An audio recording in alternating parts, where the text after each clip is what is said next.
Hey guys, welcome. In this video, let's take a deep dive and review the new Quartz SMG and learn everything that we should learn about this new weapon in the 4.1.1 PTU. The full name of this gun is called Quartz SMG. It's manufactured by Vault, Verified Off-World Laser Technologies. It's a small machine gun. It's an energy weapon and it fires electron. And the official description for this gun is this. The Vault Quartz SMG utilizes exciting new weapon technology that fires a short-range beam that fractures into multiple beams the longer it fires, making it an extremely effective close-quarter weapon. Now, this description tells a lot about this gun, and later in this video, we're gonna take a detailed look at every single aspect of the range, the TTK, and the damage for this gun. Now, here are some basic specs. The volume for this gun is only 7,500 micro SCU, which means you can put a lot of these guns inside your medium and heavy backpack. It doesn't take a whole lot of room. And this is a size 2 weapon, which means you can pretty much put this gun into almost every single primary weapon rack on your ship. Because for some of our ships, for example, a lot of the Drake ships, like a Drake Caterpillar, Drake Herald, their weapon rack, you can only put up to size 2 primary weapon. For some of the weapons, like the FS9, F55, you will not be able to put on these weapon racks. But for the Quartz SMG, you can pretty much put on every single weapon rack for most of our ships. And the weight is only 0.025 kilograms. It's very light. So even when you equip 2 of these guns on your medium or heavy armor or your medium or heavy backpack, it will not add too much weight like other weapons. For example, FS9 or F55, if you put 2 of them, it will slow down your movement. But for this gun, even you put 2 of them, it will not slow down your movement, even with full belt of ammos. Now, the primary magazine for this gun is called Quartz Energy SMG Battery, parenthesis, 50 cap. But in reality, this gun has only 45 ammo count. So it must be a typo. Also, this weapon magazine looks very similar to the Parallax. Very similar, especially when you purchase both of these mags in your inventory. Be very careful to choose which magazine you want to put on your belt or you want to put in your backpack. So you can mix them up really easily. And these 2 magazines are totally different magazines. You cannot use them interchangeably. And this ammo has already been put in-game, and you can pretty much purchase this one from any of the weapon shops. This gun allows 2 attachments, a size 1 optics attachment and a size 1 under-barrel attachment. There is no barrel attachment because this gun is a beam weapon. You can't put a silencer for a beam weapon or compensator for a beam weapon. We cannot put the stabilizer on this gun, so no barrel attachment.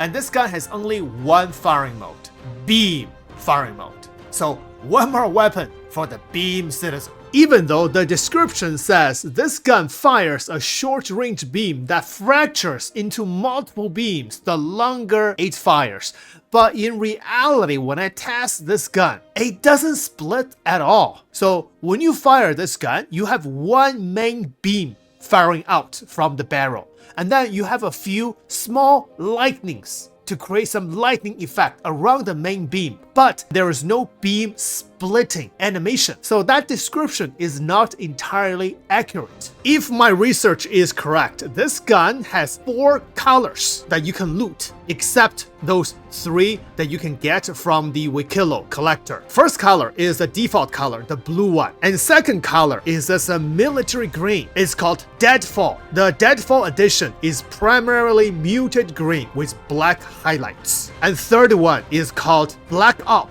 The green glow of the quartz barrel pop against all the black look of the Black Op edition. And the fourth colored one is a white one. So far, I am not able to loot it, but I've seen people using it. Looks really nice. You can loot these guns from any of the alignment facilities, as well as the OLP, both on Daymar and on Aberdeen. And also, I heard you can get 3 different skins from Wikilo. So total make it 8 skins for this gun. Might be more.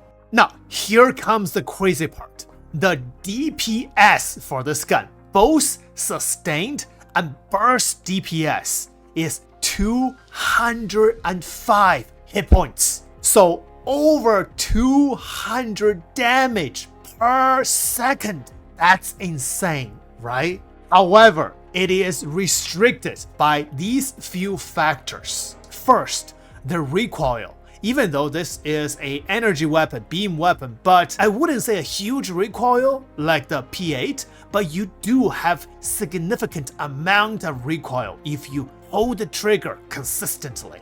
If I do not go aim down sight, fire like this, and fire in the middle of the moon, you can see the recoil is quite high.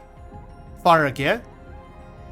It goes all the way up from the middle of this moon all the way to right here. Now, if I aim down sight, it will help with the recoil. Firing in the middle of the moon.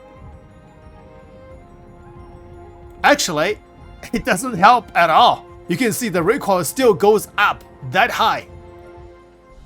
From the middle of the moon, goes all the way up if you keep holding the trigger. So the recoil is one restriction. Now, second restriction is overheating. So if I fire this gun continuously, see right now my ammo is 45. If I keep firing, in 2 seconds, my gun will overheat. When you fire 15 rounds continuously, your gun will overheat. So the exact overheating time is 2 seconds. And the cooling time for this gun is 0.867 seconds. So it takes almost 1 more second to cool down for this gun before you can fire again. So 30 rounds, when I fire, 15 rounds overheats and takes about a second. And now you can fire again. However, during my test for this gun, I stumbled into a situation that I can continuously fire this gun without incurring the overheating problem at all. It could be a bug, but eventually I verified it. The overheating temperature for this gun is above 100 degrees. And in this test, I am on Herson, Maker's Point, but somehow my temperature got bugged. You can see my temperature is below 200 degrees. And during this temperature, I can fire this gun continuously. However, after I was downed and respawned on my Polaris, I came back, the temperature bug went away, and then I started to incur the overheating problem. Now, to confirm my suspicion, I flew all the way to Terminus, and look at my temperature is dropping. It's negative 155 Celsius. Now, let's try this gun. Firing. Oh, my suspicion is correct. When the temperature is below negative 100 degrees, this gun will not overheat. You can just fire continuously. Like this.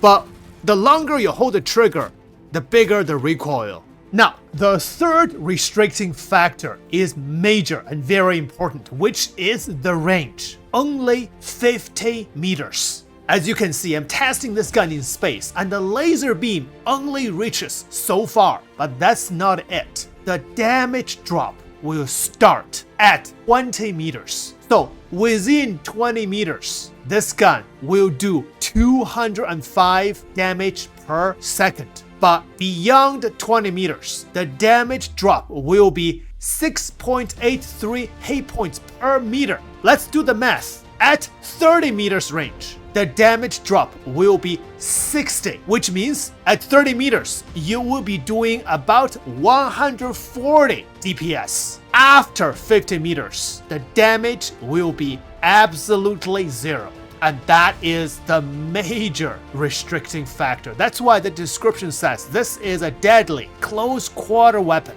Now, I have done many combat tests for this gun. I would say this gun is extremely powerful, extremely fun to use in short range. If you see a group of NPCs cluster together, sneak behind them and start shooting them, you can melt them really quickly.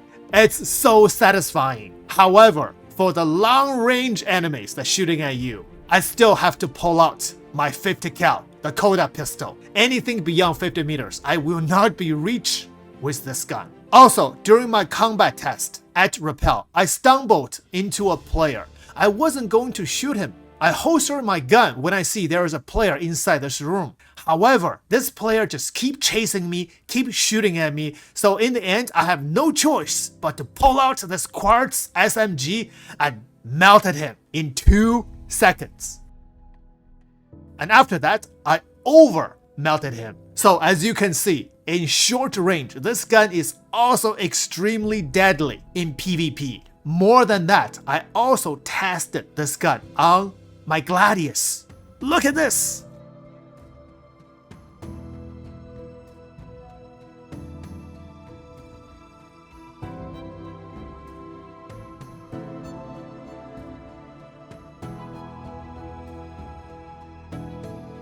And eventually I killed my Gladius with less than 8 magazines. Wow!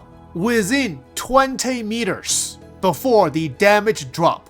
If you're using this gun on a heavy armored enemy, whether player or NPC, torso kill will take 0.813 second. Headshot kill will take 0.542 second. Arm or leg kill will take 1.016 second. For medium armored enemy, torso kill will take 0.697 second. Head kill will take 0.465 second. Arms and leg kill will take 1.871 seconds. For a light armored enemy, torso kill will take 0.61 second, and headshot kill will take 0.407 second. Arms and leg kill will take 0.762 second. This is it. Deadly at short range. Enjoy.